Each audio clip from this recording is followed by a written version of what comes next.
Cerita kemudian dimulai ketika Kang Min kembali menginjakan kaki di Korea setelah sekian lama berada di luar negeri. Hal pertama yang ia rasakan adalah keinginan yang sangat kuat untuk merokok. Sayangnya kini Korea telah menerapkan aturan yang sangat ketat sehingga para pelajar tidak lagi diperbolehkan membeli rokok. Kang Min teringat bahwa dulu para pelajar masih bisa membelinya dengan mudah. Ia pun menyesal karena sebelum berangkat seharusnya ia memenuhi kopernya dengan stok rokok. Sambil menyeberang jalan, ia memperhatikan bagaimana negaranya telah berubah begitu pesat dalam waktu 10 tahun. Gedung-gedung pencakar langit modern berdiri di mana-mana seolah berasal dari masa depan, sementara mobil-mobil mewah memenuhi jalanan kota. Saat sedang berjalan, perhatian Kang Min tertuju pada seorang wanita elegan yang baru turun dari mobil sport merah. Penampilannya langsung menarik perhatian banyak orang di sekitarnya, termasuk Kang Min sendiri. Ia lalu membandingkan perubahan standar hidup masyarakat dengan masa lalu dan merasa semuanya telah berkembang jauh lebih maju.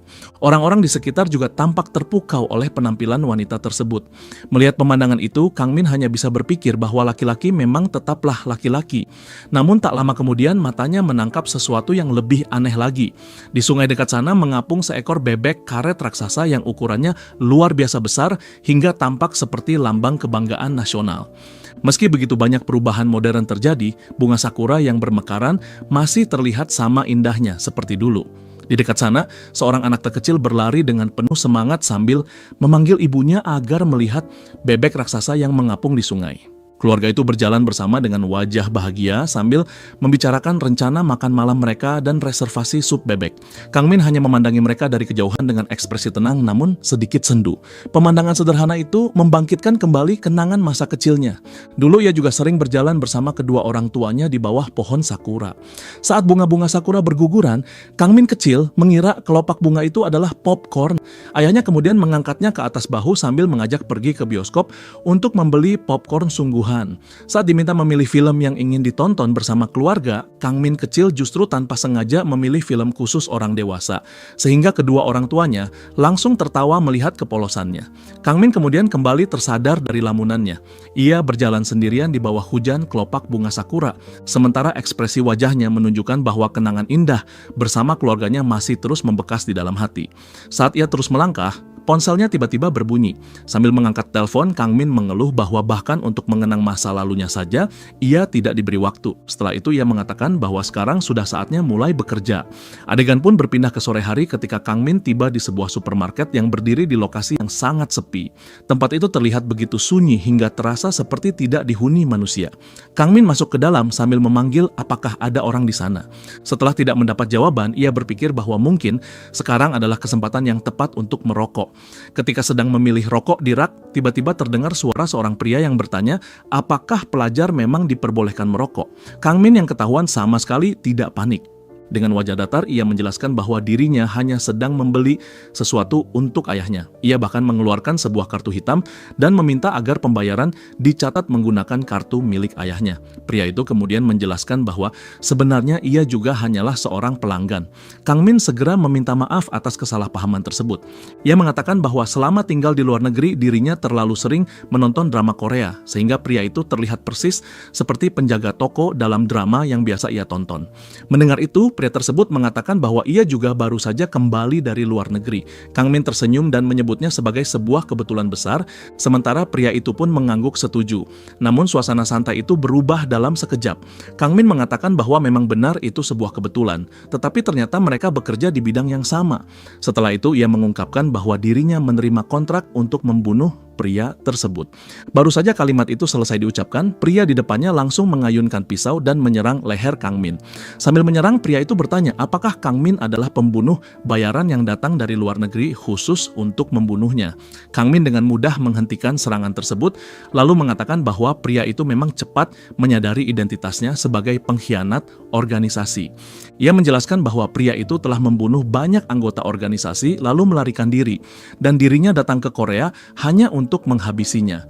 Setelah mengatakan itu, Kang Min mengangkat tubuh lawannya lalu melemparkannya hingga menghantam rak-rak supermarket. Barang-barang berjatuhan ke lantai dan debu langsung memenuhi ruangan. Pria itu kemudian memperhatikan kartu hitam milik Kang Min dan menjelaskan bahwa setiap kartu dalam organisasi menunjukkan peringkat agen. Kartu-kartu tersebut memiliki warna yang berbeda sesuai tingkatannya, sedangkan kartu hitam hanya diberikan kepada agen berpangkat paling tinggi.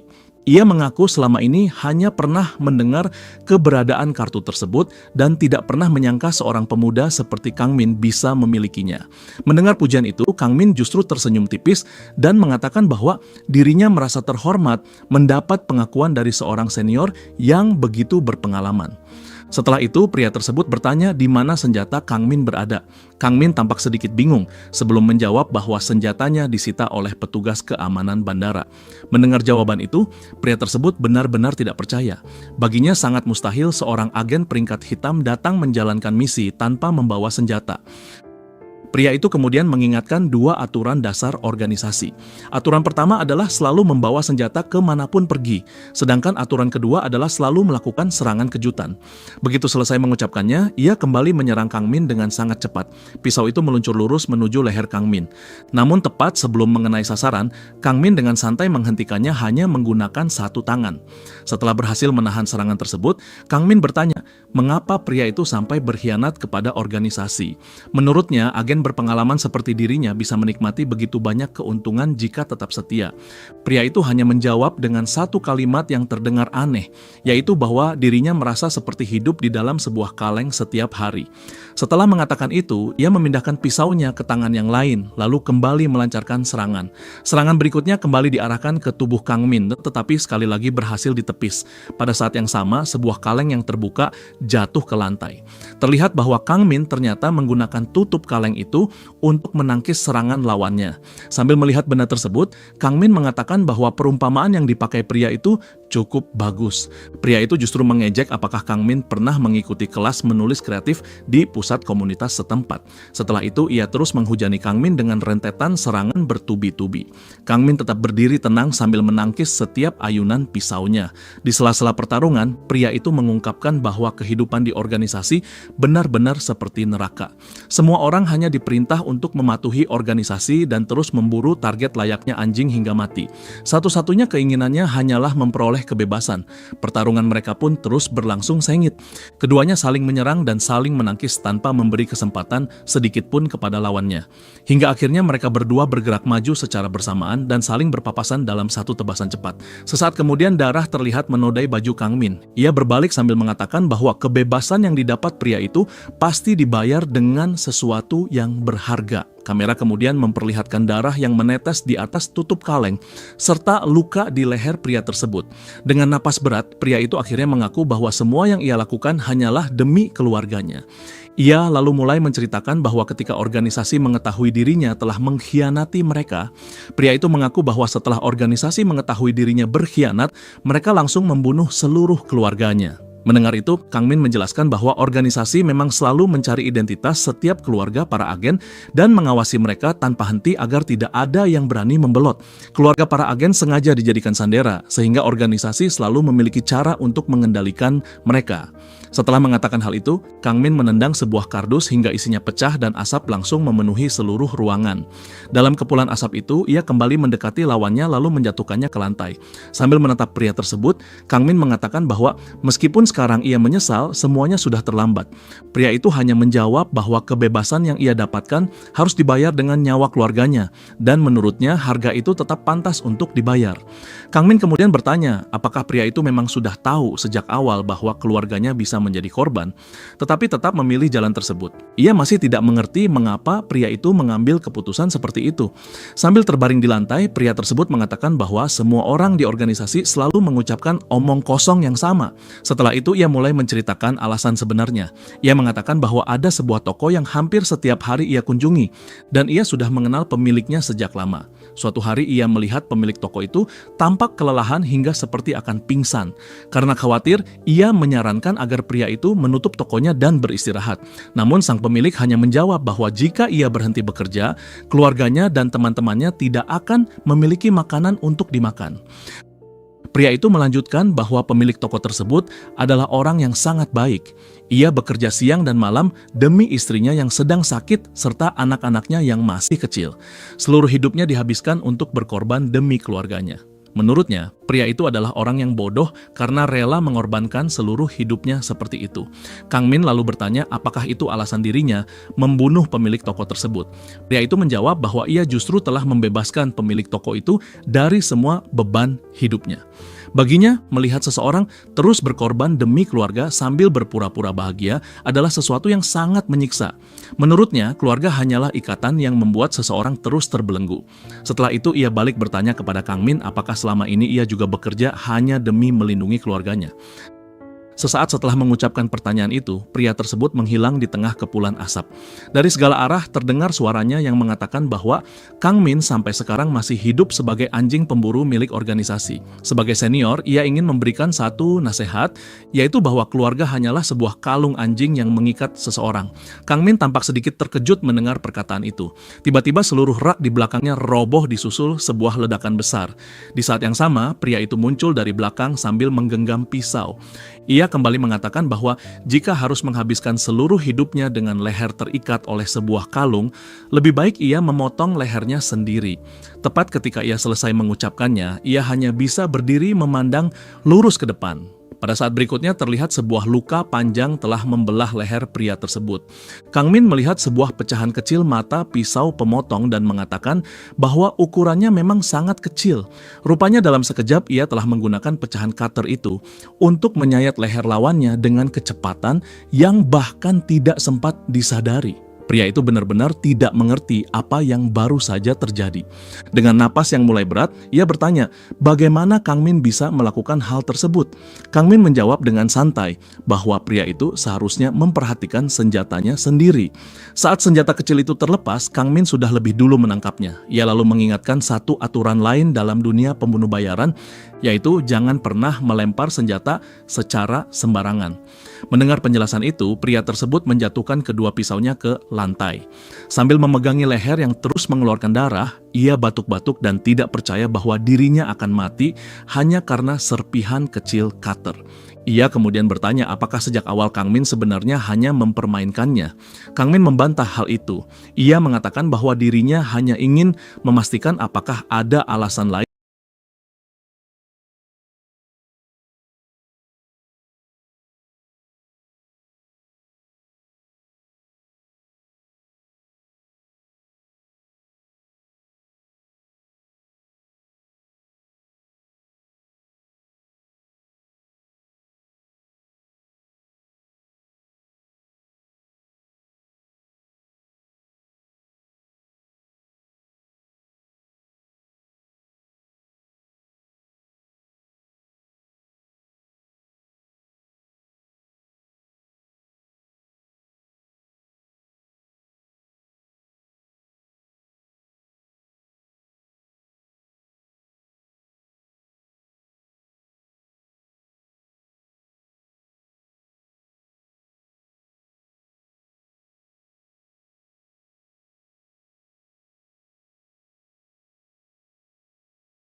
Adegan kemudian berpindah ke sebuah sekolah. Di dalam sebuah kelas, para siswa sedang mengikuti pelajaran seperti biasa.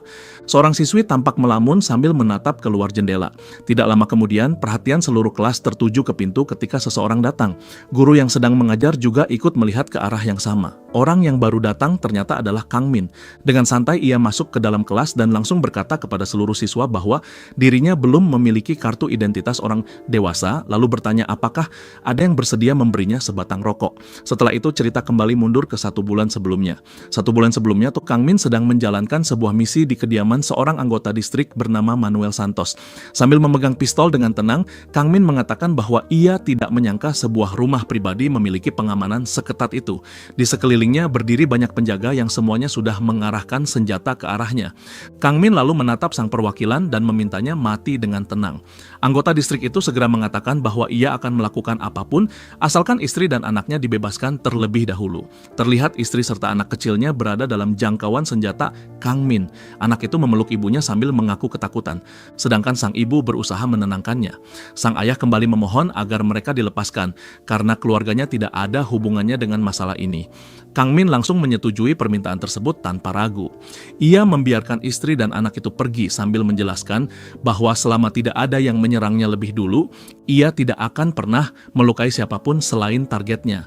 Itulah aturan mutlak yang selalu ia pegang. Mendengar hal itu, sang anggota distrik sempat tersenyum lega. Namun begitu keluarganya berhasil pergi, ia langsung memerintahkan seluruh pengawalnya menembak Kang Min tanpa ampun.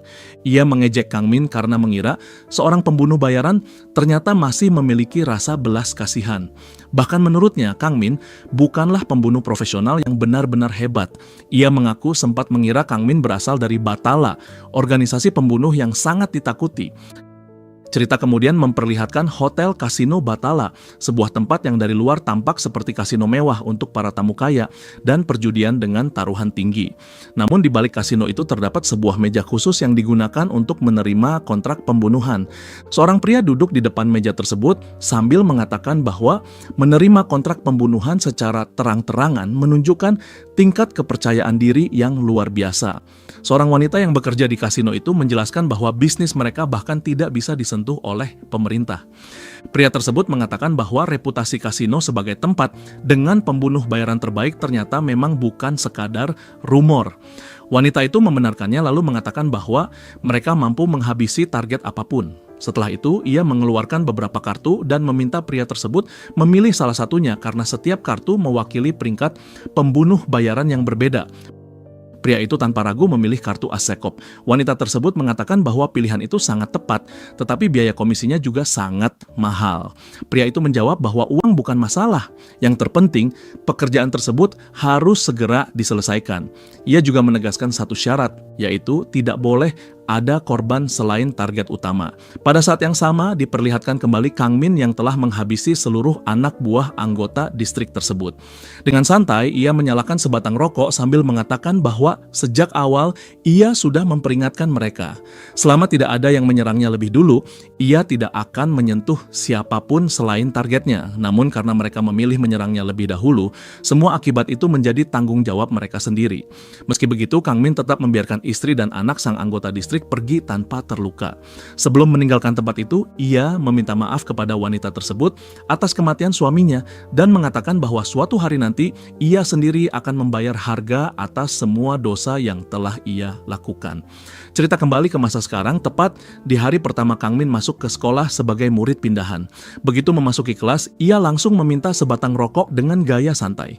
Mendengar ucapan itu, guru yang sedang mengajar langsung terkejut dan bertanya siapa sebenarnya dirinya. Guru itu merasa Kang Min benar-benar mengabaikan wibawanya di depan seluruh kelas. Kang Min kemudian memperkenalkan diri sebagai murid pindahan. Guru menyuruhnya memperkenalkan diri dengan benar, lalu segera duduk di bangkunya. Di depan seluruh kelas, Kang Min mengatakan bahwa namanya adalah Ryu Kang Min. Namun dalam pikirannya, ia menjelaskan identitas aslinya. Ia sebenarnya adalah seorang pembunuh bayaran dengan peringkat As-Sekop yang berasal dari Batala, organisasi pembunuh bayaran terkenal di Daejeon. Ia datang ke sekolah itu bukan untuk belajar, melainkan menjalankan sebuah misi rahasia. Kang Min menjelaskan dalam hati bahwa target misinya berada di sekolah tersebut. Karena sistem keamanan di Korea sangat ketat, membunuh target secara diam-diam di luar sekolah hampir mustahil dilakukan. Oleh sebab itu, ia menyamar sebagai seorang siswa agar bisa mendekati target secara alami tanpa menarik perhatian siapapun. Masalahnya, informasi yang diberikan klien sangat minim. Ia hanya mengetahui nama targetnya tanpa mengetahui wajah ataupun identitas lengkapnya. Meski begitu, Kang Min sudah melakukan penyelidikan sendiri. Ia datang ke sebuah kelas yang menurut hasil penyelidikannya adalah kelas milik target. Saat membuka pintu dan melihat ke dalam, ia menyadari satu masalah baru, yaitu target tersebut sama sekali tidak pernah masuk sekolah. Kang Min hanya bisa memandangi bangku kosong milik target sambil berpikir mengenai langkah berikutnya. Di saat yang sama, keributan terjadi di dalam kelas. Seorang siswa bertubuh besar memarahi siswa lain karena dianggap menghalangi jalannya. Tanpa banyak bicara, Ia langsung menendang siswa tersebut hingga terpental dan menghantam dinding sekolah. Setelah itu, ia malah mengeluh karena pintu otomatis di kelas tidak segera terbuka dan mengira sensornya rusak.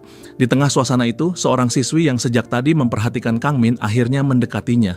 Ia mengatakan bahwa Kang Min adalah murid pindahan yang baru datang hari ini.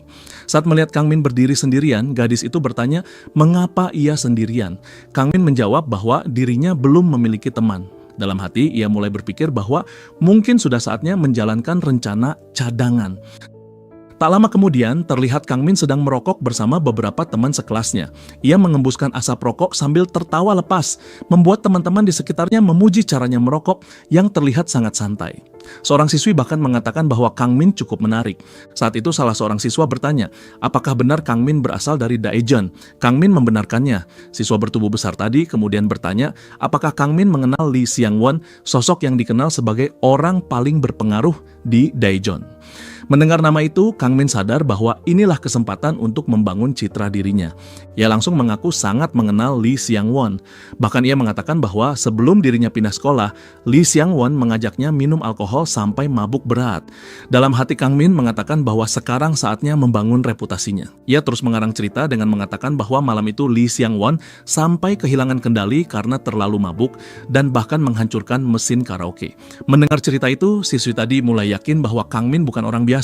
Kang Min kembali menambahkan bahwa dirinya dan Lee Seung-won hanyalah teman dekat. Siswa bertubuh besar itu langsung percaya dan menganggap koneksi Kang Min benar-benar luar biasa. Ia pun mengajak Kang Min berteman. Kang Min melihat uluran tangan itu sambil berpikir bahwa mereka adalah teman-teman pertamanya sejak kembali ke Korea. Ia kemudian menerima uluran tangan tersebut dan mengatakan bahwa mulai hari itu mereka adalah teman. Setelah jam sekolah selesai, Kang Min berjalan pulang dengan tubuh yang sangat lelah. Di dekatnya ada dua siswa lain yang sedang berbicara mengenai akademi yang akan mereka datangi sepulang sekolah. Salah satu dari mereka bertanya apakah temannya langsung menuju akademi, dan temannya menjawab bahwa ia memang akan pergi ke sana. Kang Min mendengar percakapan itu, tetapi ia sama sekali tidak mengerti karena tubuhnya benar-benar kelelahan setelah hari pertamanya di sekolah. Tak lama kemudian, bus yang mereka tunggu datang dan langsung pergi, sementara Kang Min hanya berdiri memandang bus tersebut. Pemandangan itu tiba-tiba membangkitkan kembali ingatan masa lalunya ketika masih kecil. Ia teringat saat dirinya diculik dan dimasukkan ke dalam sebuah van. Saat itu Kang Min kecil terus menangis sambil memanggil ayah dan ibunya karena ketakutan. Di luar kendaraan, para penculik memerintahkan agar anak itu segera dibawa ke kapal. Sebagai seorang anak kecil, Kang Min sama sekali tidak mampu melakukan apapun. Para penculik mengatakan bahwa mereka akan membawa Kang Min ke Angelos. Mengingat kejadian itu, Kang Min berpikir bahwa seandainya hari itu tidak pernah terjadi, mungkin sekarang ia bisa menjalani kehidupan yang normal. Saat masih tenggelam dalam pikirannya, tiba-tiba seseorang menarik tangannya. Orang itu ternyata adalah siswi yang tadi berada di kelas. Gadis itu mengatakan bahwa dirinya hampir saja terjatuh. Kang Min yang belum mengenalinya bertanya siapa dirinya. Gadis itu mengingatkan bahwa mereka sebenarnya sudah saling memperkenalkan diri di kelas.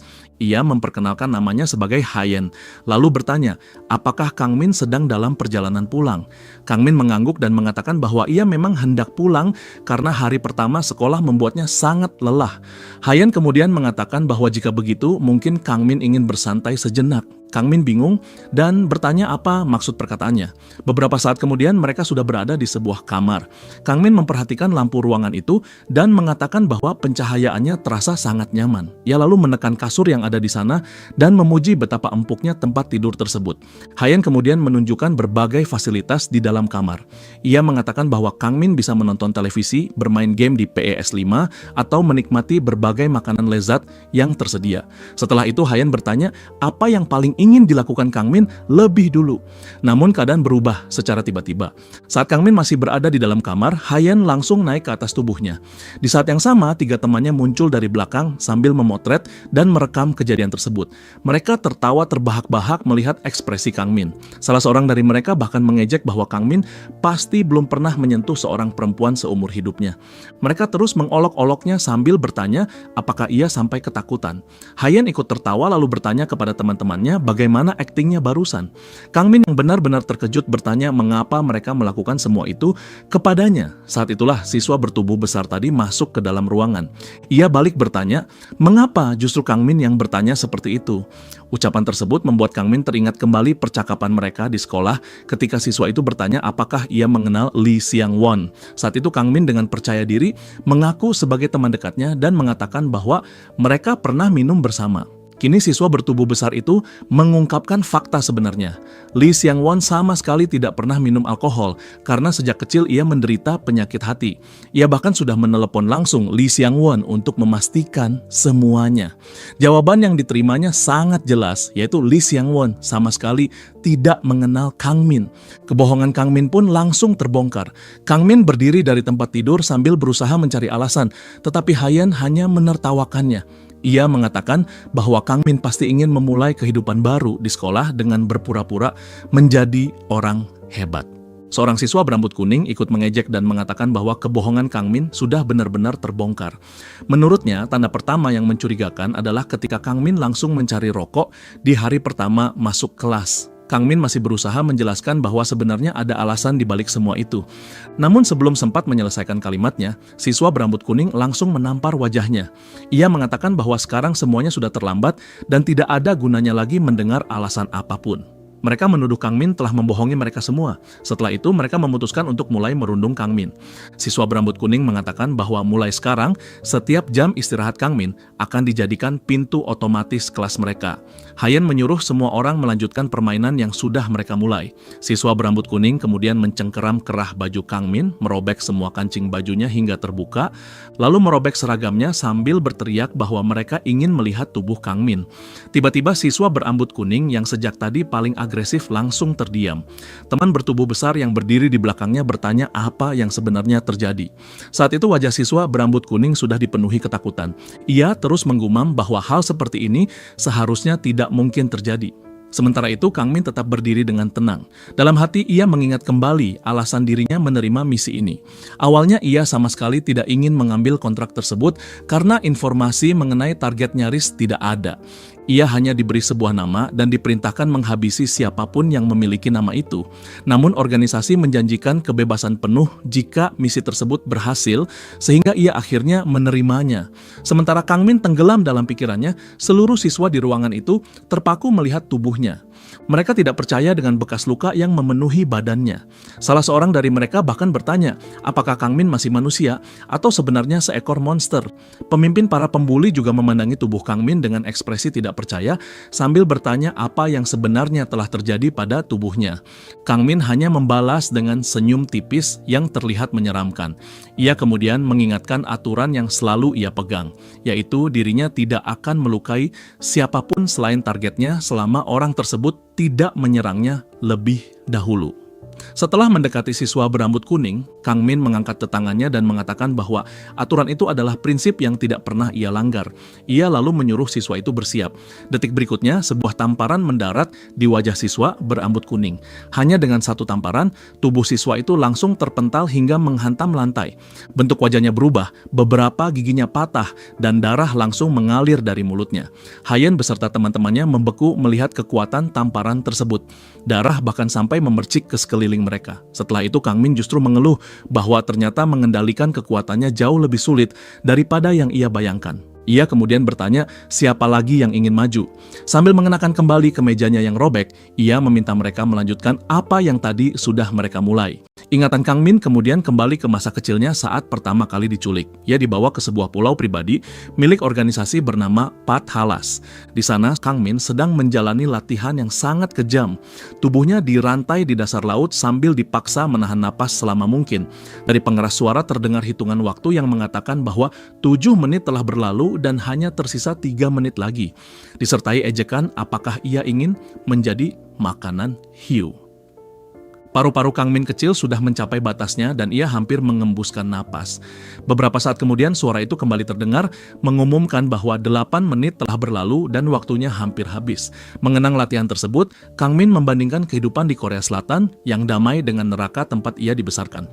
Ia sadar bahwa lawan-lawannya sekarang hanyalah siswa SMA biasa, sehingga ia tidak boleh membunuh mereka sembarangan. Karena itu Kang Min memutuskan untuk menangani situasi sesuai kondisi yang ada. Langkah pertama yang harus ia lakukan adalah memastikan bahwa tindakannya bisa dibenarkan. Sambil membungkuk mengambil kancing-kancing bajunya yang berserakan, ia berkata bahwa semua kancing seragamnya sudah terlepas.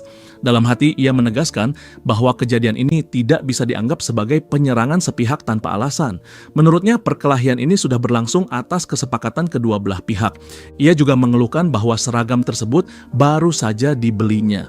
Tepat setelah mengucapkan itu, salah satu siswa datang membawa tabung pemadam kebakaran dan berteriak bahwa Kang Min seharusnya tidak lagi mengkhawatirkan seragamnya karena sebentar lagi ia akan masuk rumah sakit. Siswa itu langsung mengayunkan tabung tersebut ke arah Kang Min. Namun serangan itu sama sekali tidak berhasil. Kang Min menangkap tabung pemadam tersebut dengan tangan kosong hingga badan tabungnya penyok. Ia mengatakan bahwa dirinya bahkan tidak memiliki asuransi kesehatan. Tetapi kedua tangannya sudah lebih dari cukup untuk menghadapi mereka semua. Setelah itu, ia meraih wajah siswa yang menyerangnya hanya dengan satu tangan, mengangkat tubuhnya ke udara, lalu membantingnya keras ke atas tempat tidur hingga wajah siswa itu menembus kasur dan membuat lubang besar. Melihat kasur rusak separah itu, Hayan langsung panik dan bertanya apa sebenarnya yang sedang terjadi. Dalam sekejap, Kang Min sudah berpindah ke belakang mereka. Dengan tenang, ia mengatakan bahwa ada satu hal yang ingin ia tanyakan. Mendengar suara Kang Min tepat di belakang mereka, seluruh kelompok pembuli langsung ketakutan. Salah satu dari mereka bahkan memohon agar Kang Min tidak memukul perempuan karena Hayan juga seorang perempuan. Kang Min sama sekali tidak menanggapi permohonan itu. Ia justru bertanya tentang satu siswa lain, yaitu murid yang sering tidak masuk sekolah dan bahkan hampir selalu gagal di kelas. Ia ingin tahu di mana anak itu berada sekarang. Salah seorang siswa dengan gugup bertanya mengapa Kang Min mencarinya. Kang Min menjawab bahwa ia memiliki alasan yang tidak perlu diketahui siapapun. Mendengar jawaban itu, siswa tersebut semakin panik lalu berbalik melarikan diri menuju kamar mandi.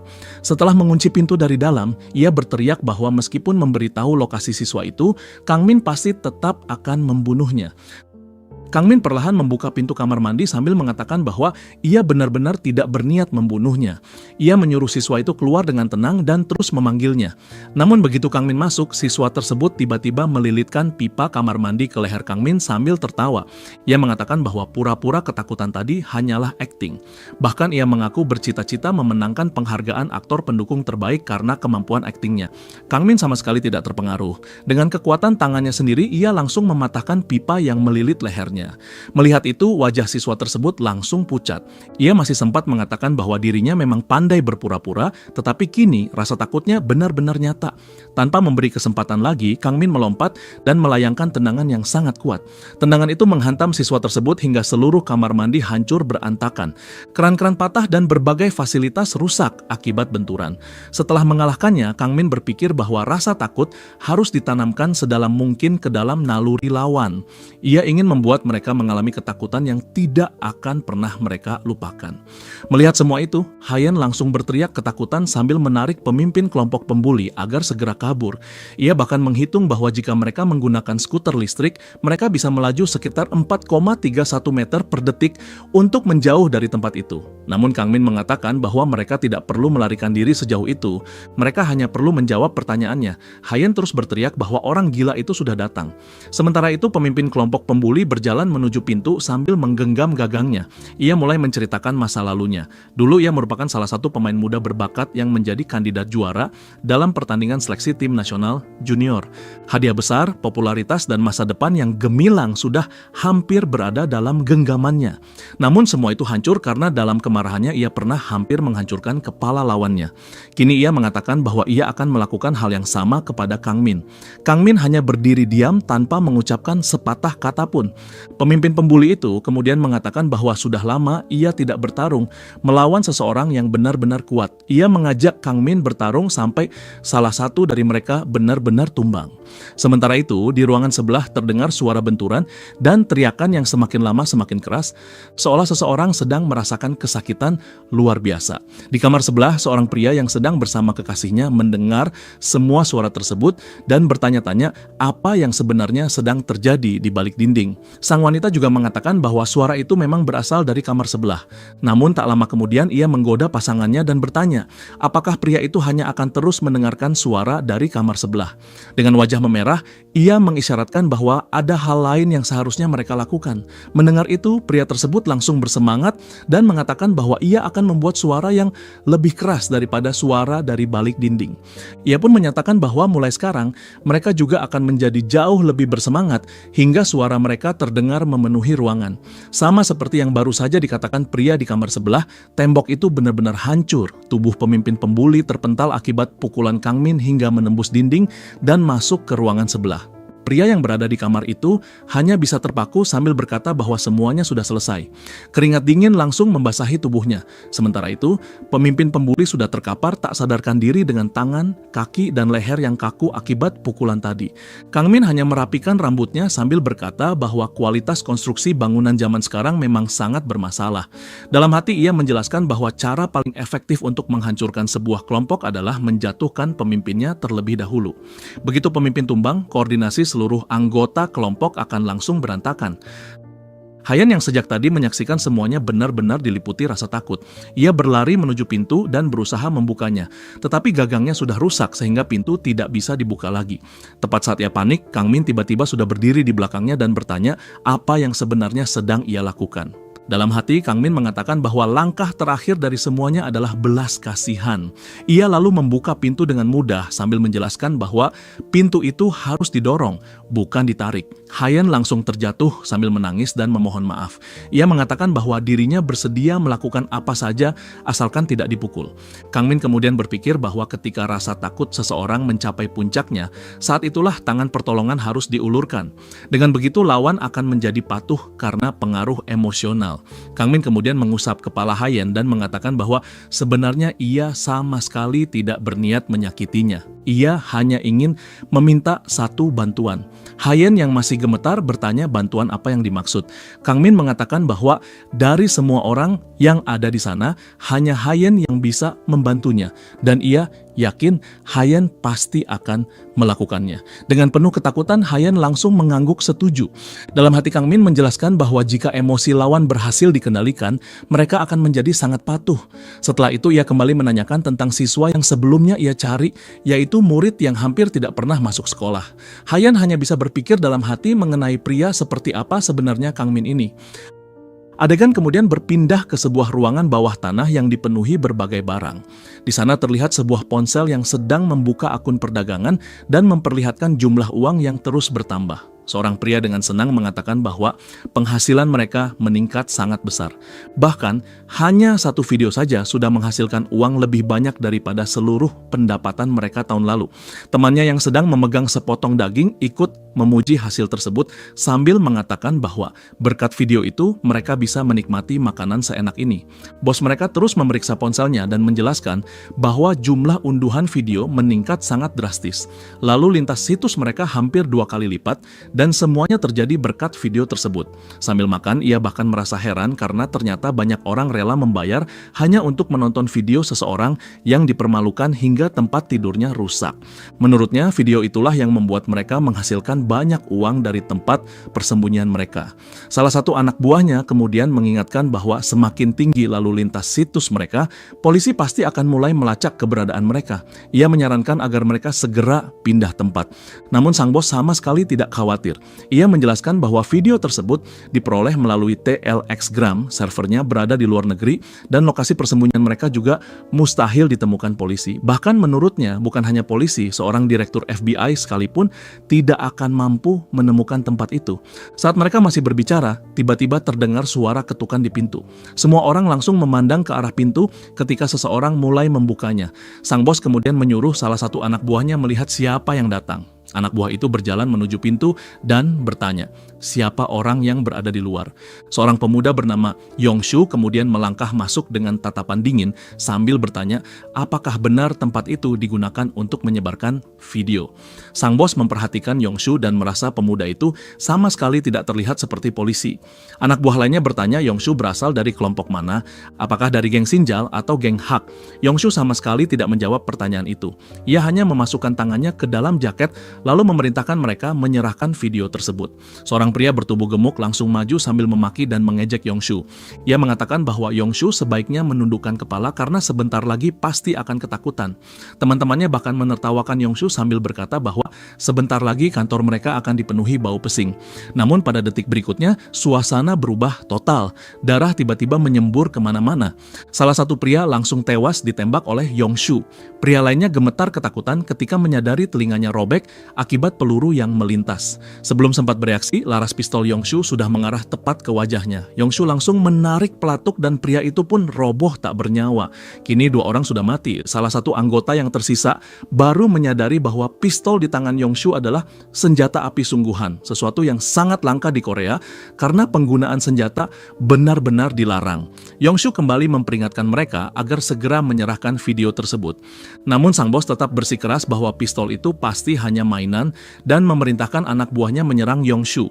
Seorang pria lain langsung menerjang Yongshu dari belakang sambil berteriak bahwa ia akan merebut pistol mainan itu. Namun Yongshu kembali menembaknya tanpa ragu hingga pria tersebut tewas seketika.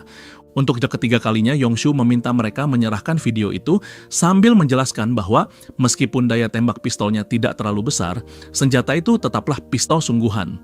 2 orang yang tersisa tetap menganggapnya hanya mainan dan langsung menyerang Yongshu dari 2 arah sekaligus. Dalam sekejap, Yongshu mengeluarkan pistol lain dari belakang tubuhnya lalu menembak keduanya secara bersamaan. Kedua pria itu langsung roboh dan tewas di tempat. Kini 4 mayat sudah bergelimpangan di lantai, sementara Yongshu masih berdiri tenang di tengah ruangan. Setelah itu, Yongshu mengalihkan pandangannya kepada sang bos. Sementara itu, bos tersebut sudah sibuk mengumpulkan uang dan bersiap melarikan diri. Ia sama sekali tidak mengerti bagaimana sebuah pistol yang ia anggap mainan bisa menembus kepala anak buahnya satu persatu. Ia bahkan sempat berpikir untuk menghubungi pihak berwenang. Namun tiba-tiba Yongshu sudah berdiri tepat di belakangnya dengan pistol yang diarahkan ke kepalanya. Yongshu kembali memerintahkan agar video itu segera diserahkan jika sang bos tidak ingin bernasib sama seperti anak buahnya. Dengan tubuh penuh keringat, bos itu langsung menyerah. Ia mengatakan akan segera menghapus video tersebut dan hanya perlu mencabut hard drive yang menyimpannya. Ia bahkan mempersilahkan Yongshu menghancurkan atau membawa hard drive itu sesuka hati. Setelah itu, ia bertanya, mengapa Yongshu sampai melakukan semua ini dan apakah korban dalam video tersebut telah menyewanya. Yongshu dengan nada dingin menjawab bahwa orang yang ada di dalam video itu bukan orang lain, melainkan dirinya sendiri. Begitu selesai berkata demikian, Yongshu langsung menembak mati sang bos. Cerita kemudian kembali ke Kang Min. Ia sedang duduk santai sambil meminta sebatang rokok. Orang-orang yang kini melayaninya adalah anggota kelompok pembuli yang semalam telah ia hajar habis-habisan. Salah satu dari mereka segera menyerahkan rokok dengan penuh hormat. Setelah rokok berada di mulutnya, Kang Min bertanya, siapa yang akan menyalakannya? Tanpa berani membantah, siswa bertubuh besar langsung mengulurkan korek api dan menyalakan rokok tersebut. Saat itu Hayan bertanya mengapa Kang Min memanggil mereka semua berkumpul di sana. Kang Min kemudian mengingatkan bahwa kemarin Hayan belum selesai menjelaskan tentang seorang teman mereka, yaitu siswa dari kelas sebelah yang hampir tidak pernah masuk sekolah. Kang Min kembali bertanya tentang murid tersebut. Namun ia langsung menyadari bahwa ekspresi mereka semua terlihat muram. Ia mematahkan rokok di tangannya lalu bertanya, apakah sesuatu telah terjadi pada mereka atau justru pada teman yang sedang ia cari itu. Cerita kemudian kembali ke masa lalu ketika kelompok pembuli sedang berada di sebuah arena menembak. Saat itu Hayan sedang mencoba latihan menembak sambil mengikuti instruksi yang terdengar dari pengeras suara. Namun ia terus gagal mengenai sasaran. Dengan kesal ia mengatakan bahwa pistol itu benar-benar buruk dan rasanya ingin membongkarnya, lalu memasukkannya ke dalam mesin cuci. Salah satu temannya bercanda dengan bertanya, apakah Hayan berniat masuk militer? Hayan menjawab bahwa ia hanya menginginkan hadiah juara pertama. Pada saat itulah Yongshu pertama kali bertemu dengan mereka. Sambil mengisi peluru ke dalam pistol, Yongshu mengatakan agar Hayan menunggu sebentar jika benar-benar menginginkan hadiah itu. Hayan memperhatikan cara Yongshu berdiri dan bertanya, mengapa posisinya begitu aneh? Yongshu menjawab bahwa itu memang pertama kalinya ia memegang pistol. Namun begitu selesai berbicara, ia langsung menembakkan peluru pertamanya dan mengenai sasaran tepat di tengah. Hayan benar-benar tidak percaya melihat hasil tersebut. Ia bertanya, apakah Yongshu memang akan memenangkan hadiah pertama? Yongshu kemudian terus menembak dan setiap pelurunya selalu mengenai titik sasaran. Semua orang yang berada di arena hanya bisa ternganga melihat kemampuan luar biasa itu. Bahkan beberapa orang mengatakan bahwa militer Korea pasti pasti sedang mencari orang berbakat seperti Yongshu dan masa depan pertahanan negara akan aman jika memiliki penembak sepertinya. Setelah kompetisi selesai, Yongshu menyerahkan hadiah yang dimenangkannya kepada Hayen. Hayen menerima hadiah itu sambil mendekatkan tangannya ke Yongshu dan mengucapkan terima kasih dengan memanggilnya Oppa. Cerita berlanjut ketika Hayen mengatakan bahwa ia akan memberikan apapun yang diinginkan Yongshu sebagai balasan atas hadiah yang baru saja diterimanya. Mendengar itu, Yongshu tampak sedikit terkejut, sedangkan Hayen sangat bahagia dengan hadiah tersebut. Yongshu kemudian menatap pistol di tangannya, mengusapnya dengan penuh kasih, lalu memeluknya sambil berkata bahwa menjadi jago menembak sebenarnya bukan sesuatu yang istimewa. Setelah itu cerita kembali ke masa sekarang. Hayen sudah tiba di tempat yang telah ditentukan. Ia mengenakan pakaian yang rapi dan terus melihat ke sekeliling sambil menggerutu, bertanya-tanya mengapa Kang Min memintanya datang ke tempat itu. Ia bahkan sempat berpikir apakah Kang Min sebenarnya tertarik kepada laki-laki karena terus menanyakan seseorang. Tidak lama kemudian Kang Min datang menghampirinya dan bertanya mengapa Hayen terus berbicara sendiri. Ia bahkan mengejek apakah Hayen mengidap skizofrenia. Hayen langsung membalas dengan bingung dan malah bertanya mengapa pakaian Kang Min sangat mirip dengan pakaian yang ia kenakan. Kang Min hanya tertawa lalu mengatakan bahwa itu hanyalah sebuah kebetulan dan menyebutnya sebagai penampilan yang serasi. Hayen kemudian kembali bertanya mengapa Kang Min sengaja mengajaknya bertemu berdua pada akhir pekan. Kang Min mengingatkan bahwa di room cafe sebelumnya, Hayen pernah mengatakan akan melakukan apapun yang ia minta. Setelah itu, Kang Min menjelaskan bahwa ia hanya ingin meminta bantuan kecil. Ia mendengar bahwa tempat itu merupakan salah satu lokasi paling populer di Seoul, sehingga ia meminta Hayen menemaninya berkeliling kota. Dalam hati Hayen merasa bingung. Ia berpikir bahwa Kang Min sudah menghajar banyak orang, tetapi sekarang justru bersikap santai dan hanya ingin jalan-jalan. Awalnya ia khawatir Kang Min akan memaksanya melakukan sesuatu yang berbahaya. Namun kemudian muncul pikiran lain bahwa mungkin saja Kang Min sebenarnya menyukainya. Sambil tersenyum, Kang Min bertanya apakah mereka bisa makan bersama. Hayen lalu menanyakan makanan apa yang ingin dimakan. Kang Min menjelaskan bahwa algoritma di internet merekomendasikan sebuah restoran yang sangat terkenal. Tanpa mereka sadari, dari kejauhan ada seorang pria bertopeng yang diam-diam memotret sekaligus merekam seluruh kegiatan mereka.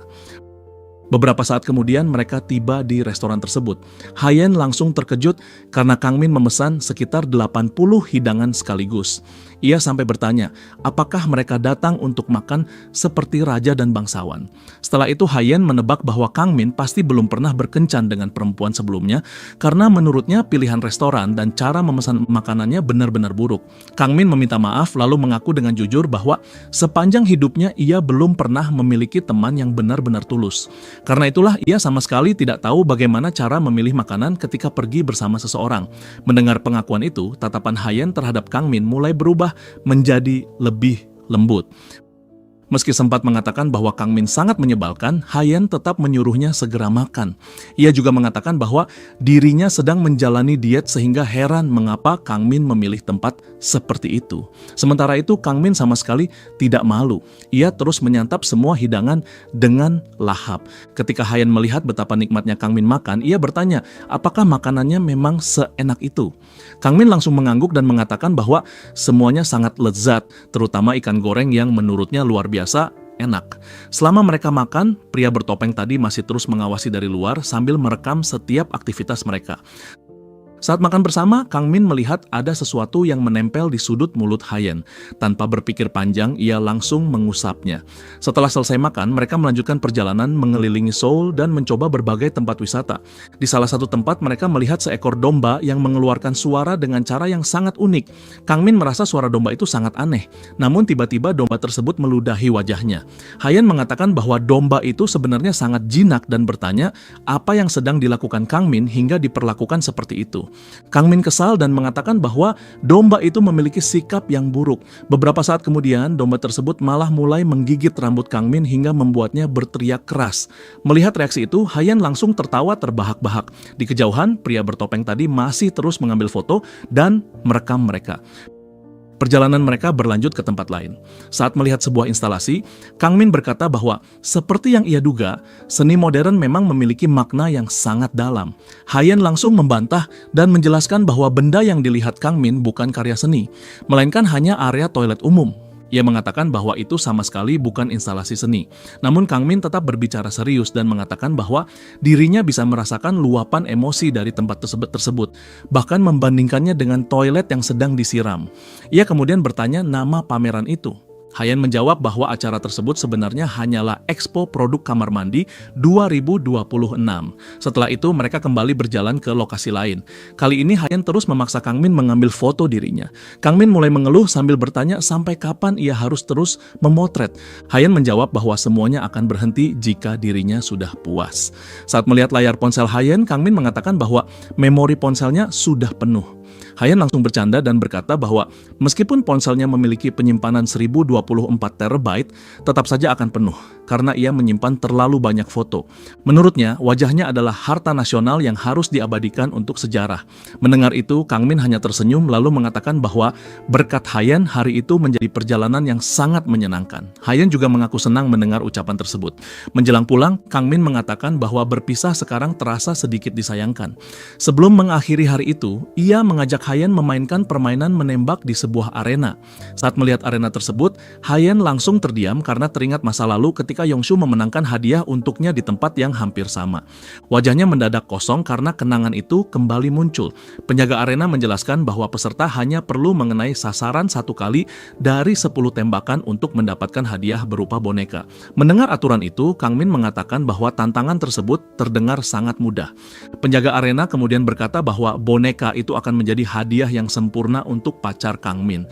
Namun dalam hati ia justru berpikir bahwa permainan itu sebenarnya sudah diatur karena sistem bidik senjatanya sengaja dibuat meleset sehingga hampir tidak mungkin mengenai sasaran. Kang Min mulai menembak, tetapi tembakan pertamanya meleset. Hayan langsung menggoda bahwa sepertinya Kang Min tidak akan mampu mengenai sasaran 1 kali pun. Mendengar itu, Kang Min mengajaknya bertaruh. Ia mengatakan bahwa jika semua tembakannya setelah ini berhasil mengenai sasaran dan ia memenangkan boneka tersebut, Hayan harus memenuhi 1 permintaan lagi darinya. Setelah itu, Kang Min kembali mengarahkan pistolnya. Penjaga arena masih merasa semua usaha itu akan sia-sia. Namun pada detik berikutnya, seluruh tembakan Kang Min mengenai sasaran dengan sempurna. Penjaga arena langsung terkejut hingga tubuhnya gemetar. Ia sama sekali tidak percaya semua peluru berhasil tepat mengenai target. Setelah memenangkan permainan, Kang Min menyerahkan pistol itu kepada Hayan dan bertanya apakah ia ingin mencobanya juga. Penjaga arena yang masih terkejut sampai bertanya apakah Kang Min sebenarnya seorang pembunuh bayaran kelas atas. Sementara itu Hayan mengatakan bahwa ini adalah pertama kalinya ia mencoba permainan menembak seperti itu. Kang Min kemudian mengajarinya cara memegang senjata dengan benar. Ia meminta Hayan menempelkan popor senjata lebih rapat ke bahunya. Setelah Hayan mengikuti petunjuk tersebut, Kang Min membimbing posisinya hingga benar. Hayan mengatakan bahwa sekarang ia sudah benar-benar mengerti cara menggunakannya. Sementara itu, pria bertopeng dari tadi masih terus merekam semua aktivitas mereka. Pada akhirnya Hayan berhasil mendapatkan hadiah utama berupa sebuah topeng. Namun begitu melihat hadiahnya, ia langsung mengeluh karena menurutnya topeng itu sangat jelek dan sama sekali tidak pantas disebut hadiah utama. Setelah hari itu berakhir, Hayan berjalan pulang sendirian sambil memikirkan Kang Min. Awalnya ia mengira Kang Min akan meminta bantuan yang aneh sebagai syarat taruhan mereka. Ternyata Kang Min hanya memintanya mengunggah foto mereka berdua ke media sosial. Dalam hati Hayan mulai berpikir bahwa ajakan berkeliling Seoul tadi mungkin hanyalah alasan Kang Min untuk menghabiskan waktu bersamanya. Ia teringat bagaimana Kang Min mengusap wajahnya dengan lembut, mengambil foto-fotonya, dan selalu bersikap seperti pria yang baik. Hayan mulai bertanya-tanya apakah semua itu dilakukan agar dirinya merasa bahagia. Tanpa sadar wajahnya memerah karena malu. Di tempat lain, seseorang sedang membuka media sosial melalui ponselnya. Orang itu terus menggulir foto-foto Kang Min dan Hayan yang baru saja diunggah. Sambil memperhatikan setiap gambar, ia berdiri sendirian di dalam sebuah lift. Tak lama kemudian terdengar suara penanda lantai dan lift mengumumkan bahwa mereka telah tiba di lantai 5. Lift akhirnya berhenti di lantai 5 dan pintunya perlahan terbuka. Tepat di depan lift berdiri Hayan. Begitu melihat orang yang keluar, wajahnya langsung berubah tegang. Orang itu ternyata adalah Yongshu yang datang dengan ekspresi penuh amarah. Tanpa mengatakan apapun, Yongshu langsung berjalan mendekati Hayan hingga jarak mereka sangat dekat. Beberapa saat kemudian adegan berpindah ke apartemen studio milik Hayan. Di dalam ruangan itu, Hayan berdiri di sudut dengan wajah ketakutan. Sementara boneka miliknya sudah terjatuh ke lantai. Yongshu memperingatkan bahwa berkeliaran sendirian hingga larut malam sangat berbahaya dan Hayan seharusnya segera pulang ke rumah. Hayen balik bertanya, mengapa Yongshu berada di tempat itu? Namun sebelum ia sempat berkata lebih banyak, Yongshu langsung mencengkeram lehernya. Sambil mencekik Hayen, Yongshu mengatakan bahwa apartemen kecil itu mengingatkannya pada semua kenangan lama. Menurutnya, sejak kejadian hari itu, baru kali ini ia kembali menginjakan kaki di tempat tersebut. Cerita kemudian kembali ke masa lalu ketika mereka dan beberapa teman sedang minum bersama di apartemen Hayen. Mereka terus menuangkan minuman dan menghabiskan gelas demi gelas. Saat itu Hayen sempat memperingatkan agar mereka tidak membuang gelas sembarangan dan meminta semua orang menjaga apartemennya tetap bersih. Namun tidak ada seorang pun yang mendengarkannya. Mereka hanya terus minum dan bersenang-senang. Yongshu lalu menenangkan Hayen dengan mengatakan bahwa setelah semua orang pulang, ia sendiri yang akan membersihkan apartemen itu. Mendengar hal tersebut, Hayen mengatakan bahwa Yongshu memang orang dewasa yang bisa dipercaya. Yongshu pun membalas bahwa Hayen hanya perlu mempercayainya. Setelah semua botol minuman habis, satu persatu teman mereka tertidur. Hayen juga tertidur di atas tempat tidurnya, sementara Yongshu berbaring di sampingnya. Saat memastikan Hayen sudah benar-benar tertidur, Yongshu memanggil namanya dengan suara pelan sambil memperlihatkan senyum yang menyeramkan. Pada saat itulah, ia memanfaatkan keadaan dan melakukan tindakan yang tidak pantas terhadap Hayen. Cerita kemudian kembali ke masa sekarang. Yongshu berteriak penuh amarah bahwa sejak Hayen melaporkannya, seluruh hidupnya hancur. Ia dikeluarkan dari sekolah dan bahkan keluarganya sendiri meninggalkannya. Menurut Yongshu, semua penderitaan itu terjadi karena Hayen. Hayen langsung membantah tuduhan tersebut. Ia mengatakan bahwa semua itu bukan kesalahannya karena Yongshu sendiri yang telah melakukan perbuatan keji terhadapnya. Padahal selama ini ia benar-benar menganggap Yongshu sebagai seorang teman. Mendengar itu, Yongshu semakin marah. Ia justru menuduh bahwa Hayen adalah orang yang lebih dulu menggoda dirinya. Menurutnya, Hayen sering menyentuhnya dengan santai, mendekatinya, mengatakan akan memberikan apapun yang ia inginkan, selalu memanggilnya dengan sebutan Oppa, dan berkali-kali mengatakan bahwa dirinya adalah orang yang sangat bisa dipercaya. Yongshu bersikeras bahwa Hayenlah yang lebih dulu menyukainya dan telah mempermainkan perasaannya. Bahkan sekarang, menurutnya, Hayen kembali melakukan hal yang sama dengan mengunggah foto bersama pria lain hanya untuk membuatnya cemburu. Hayen benar-benar tidak percaya dengan semua tuduhan itu. Yongshu terus mengatakan bahwa semua usaha Hayen selama ini hanyalah untuk berkencan dengan pria lain dan mengulang semua hal yang dulu pernah mereka lakukan bersama. Mendengar itu, Hayen akhirnya tidak mampu lagi menahan emosinya. Ia menyuruh Yongshu diam dan mengatakan bahwa ia sudah muak mendengar semua omong kosong tersebut. Hayen bahkan menyebut Yongshu sebagai orang yang sakit jiwa. Setelah mengatakan itu, ia langsung menampar wajah Yongshu dengan keras.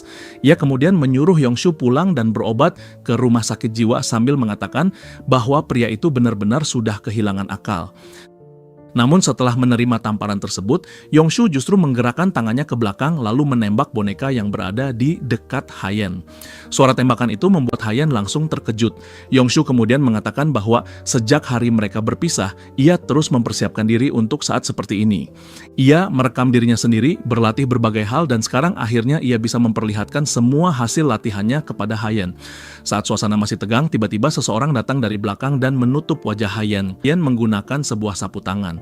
Orang yang melakukan itu mengatakan bahwa ia tidak menyangka Yongshu akan datang secepat ini. Ia juga mengaku bahwa menyewa seorang paparazi ternyata merupakan keputusan yang sangat tepat. Cerita kemudian berpindah ke tempat lain. Beberapa orang yang mengenakan masker sedang membicarakan foto-foto yang diam-diam mereka ambil. Mereka ternyata adalah kelompok pembuli yang sebelumnya dipukuli Kang Min. Semua tindakan itu memang diperintahkan langsung oleh Kang Min agar Yongshu terpancing keluar. Salah satu dari mereka mengatakan bahwa semua foto Kang Min dan Hayen sudah berhasil diunggah ke media sosial. Setelah melepas masker, mereka mulai mengeluh. Menurut mereka, dipukuli Kang Min di room cafe saja seharusnya sudah cukup. Tetapi sekarang mereka masih dipaksa melakukan pekerjaan seperti memotret Kang Min dan Hayen layaknya sepasang kekasih lalu mengunggah hasilnya ke internet. Salah satu dari mereka merasa pekerjaannya sudah dilakukan dengan sempurna. Ia hanya berharap Kang Min tidak akan memukul mereka lagi. Meski begitu, mereka tetap bingung mengapa Kang Min melakukan semua itu, karena menurut mereka Kang Min sama sekali tidak terlihat menyukai Hayen. Cerita kembali ke apartemen Hayen. Kang Min akhirnya muncul di hadapan Yongshu. Ia mengatakan bahwa selama ini dirinya memang kesulitan menemukan keberadaan Yongshu. Namun ia benar-benar tidak menyangka umpan yang begitu sederhana ternyata berhasil memancing Yongshu keluar. Kang Min bahkan bertanya apakah Yongshu memang sudah seputus asa itu. Mendengar perkataan tersebut, Yongshu bertanya apakah Kang Min adalah pacar Hayen. Kang Min langsung membalas dengan nada mengejek dan bertanya apakah Yongshu benar-benar mengira dirinya adalah pacar Hayen. Yongshu hanya tersenyum dengan ekspresi yang tidak normal dan mengatakan bahwa sekarang ia bisa melihat semuanya dengan jelas. Tepat setelah mengucapkan kalimat itu, ia langsung menarik pelatuk dan menembak Kang Min tanpa memberikan peringatan sedikit pun. Namun Kang Min berhasil menghindari peluru tersebut dengan mudah. Sambil tetap tenang, ia mengatakan bahwa Yongshu benar-benar langsung menembak tanpa memberi peringatan sedikit pun. Yongshu kemudian menatap Kang Min sambil berkata bahwa begitu Kang Min mati, Hayen akan sepenuhnya menjadi miliknya. Saat Yongshu mengatakan bahwa Hayen akan menjadi miliknya setelah Kang Min mati, Kang Min langsung merebut pistol dari tangan Yongshu. Dengan tenang, ia bertanya apakah Yongshu benar-benar menginginkan Hayen sebesar itu. Setelah itu, Kang Min mengusulkan sebuah pertandingan menembak. Siapapun yang menang berhak mendapatkan Hayen sebagai hadiahnya. Kang Min juga menjelaskan bahwa pistol miliknya adalah senjata yang mampu membunuh hanya dengan satu tembakan. Cerita kemudian kembali ke beberapa hari sebelumnya ketika Yongshu sedang merekam dirinya sendiri sambil berusaha mencari tahu siapa yang telah membocorkan videonya. Dari ponselnya terdengar suara yang menyarankan sudut pengambilan gambar yang lebih bagus. Yongshu mulai curiga bahwa orang yang memperbaiki ponselnya adalah pelaku yang membocorkan video tersebut. Ia mengingat kembali bahwa biaya perbaikan ponselnya memang terlalu murah dan bersumpah akan membunuh orang itu. Saat itulah terungkap bahwa selama ini Yongshu memang menjebak para perempuan, memeras mereka, lalu merekam video untuk dijadikan alat ancaman. Di depan peralatan rekamannya, ternyata sudah ada seorang pria berkacamata yang duduk santai di sebuah kursi sambil memegang pistol dan tersenyum. Yongshu langsung menuntut penjelasan mengenai siapa sebenarnya pria tersebut. Namun pria itu justru membahas bagaimana video Yongshu kini sedang menjadi topik hangat di internet. Ia menyebut bahwa Yongshu berhasil memancing seorang gadis merekam momen pribadi mereka, terus berlatih berdasarkan rekamannya sendiri, lalu bahkan mengevaluasi dirinya dari video tersebut. Sambil tertawa, ia mengatakan bahwa semua itu benar-benar gila.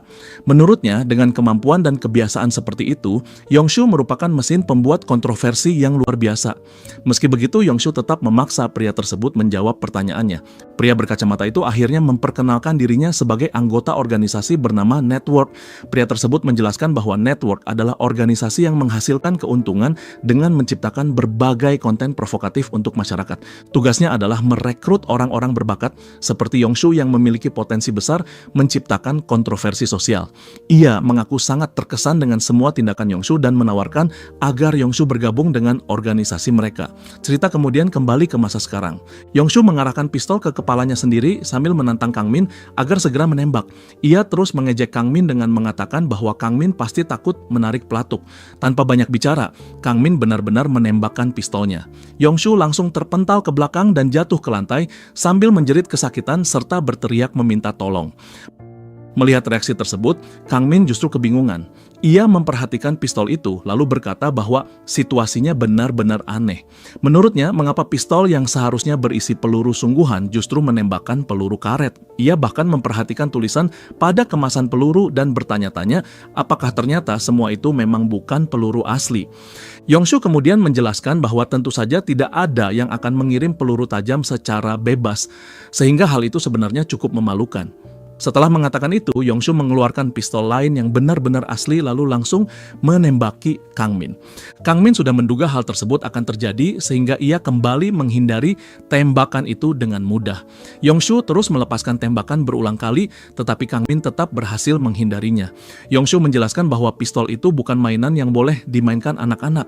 Menurutnya, siapapun bisa melihat bahwa senjata itu adalah perlengkapan seorang profesional. Ia kemudian terus menghujani Kang Min dengan rentetan peluru sambil menyuruhnya mati. Di tengah hujan peluru tersebut, Kang Min masih mampu menghindari setiap tembakan. Ia lalu bertanya kepada Yongshu apakah selama ini ia memiliki banyak catatan kriminal terkait penggunaan senjata tersebut, tetapi anehnya tidak pernah dipenjara. Kang Min menduga pasti ada organisasi yang selalu melindunginya dari belakang. Setelah itu, Kang Min menjelaskan tentang organisasi bernama Network. Organisasi tersebut adalah kelompok kriminal besar yang beroperasi secara tersembunyi di Korea. Mereka memanfaatkan para pelajar sebagai anggota, menyebarkan mereka ke seluruh negeri dalam kelompok-kelompok kecil dan membuat struktur organisasinya sangat rumit, sehingga hampir mustahil dilacak. Namun Kang Min menegaskan bahwa ia pasti akan menemukan mereka. Ia juga mengungkapkan bahwa target utamanya sejak awal bukanlah Yong-soo, melainkan pemimpin utama network yang berada di balik semua kejadian ini. Dibandingkan target tersebut, Yong-soo hanyalah lawan yang bisa ia hancurkan kapan saja.